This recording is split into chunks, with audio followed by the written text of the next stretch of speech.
It's simple time and this is Chef Tatong and today magluluto tayo ng isang very classic na Pinoy recipe. Pero ang naalala ko dito ay si Ricky Martin. Bakit kaya? Dahil menudo ito.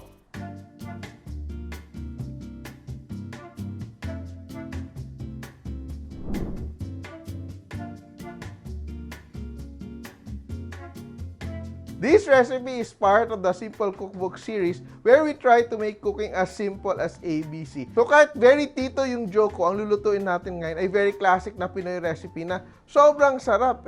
Kaya sisimulan natin, meron akong 3/4 kilo na pork kasim from Fresh Options. And it's diced into mga 1/3 of an inch, no?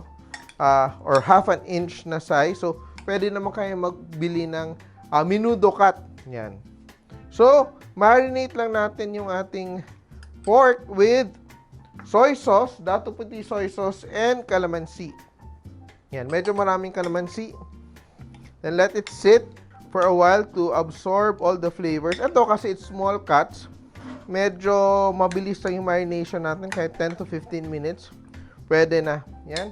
I'll put that aside. And of course, magsisimula tayo sa paggigisa natin.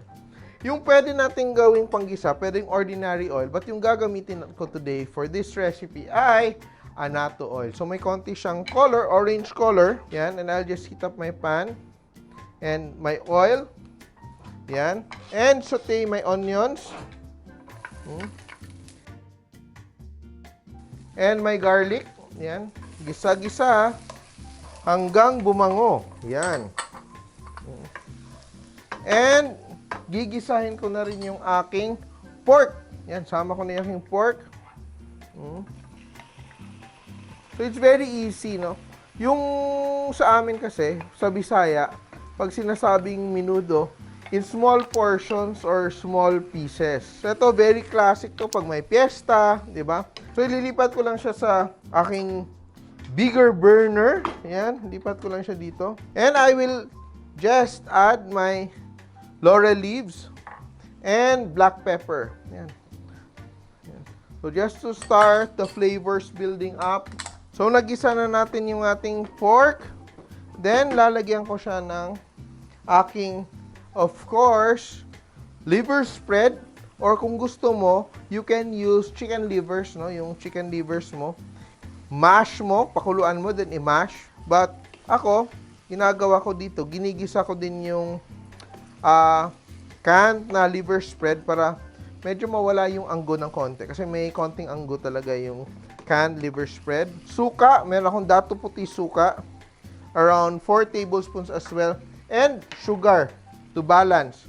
So, these are around 2 tablespoons of sugar. Na-notice mo, yung aking liver dito, aking atay, hindi ko pa hinalo because if you overcook the liver, nagiging matigas siya and nagiging grainy. And what I'm doing right now is that binababad ko yung aking pork liver in brine. Ibig sabihin tubig na may asin para matanggal yung metallic taste niya, no? And pinapasimmer ko tong aking pork. So I'll add my carrots now. Yan. So kahit wala siyang tomato sauce, medyo mapula-pula siya. And yung excess natin na marinade, hindi natin sasayangin. Ilalagay na rin natin. Yan. And I will just add a bit of chicken stock, around a cup or a cup and a half to, for simmering the pork until it's tender. And I will cover the lid para magkaroon ng konting pressure to keep the heat inside.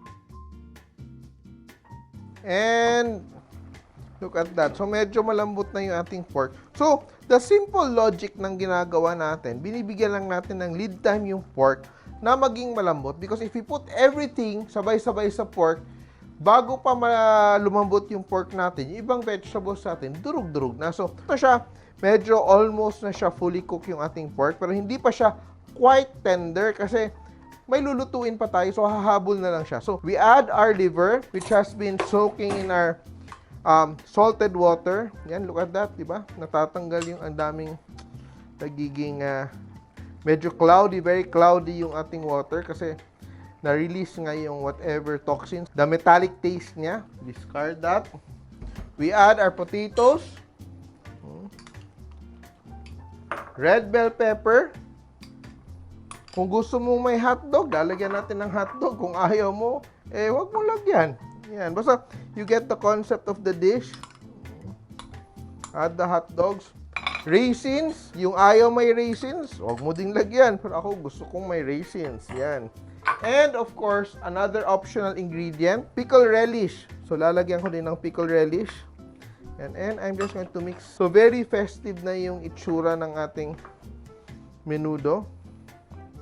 Of course, I will just add a little bit more black pepper and salt. I'll just season it with a little bit more salt.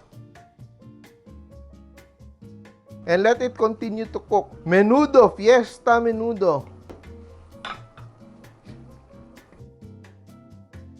And let's check on our menudo. Add natin yung ating green peas. I'm so happy. Again, ito yung mga isa sa mga dishes pag niluto mo ngayon, mas masarap bukas pag may matira. Yan. And here it is, our version of menudo. Tandaan nyo, kahit sino kaya magluto, basta simple!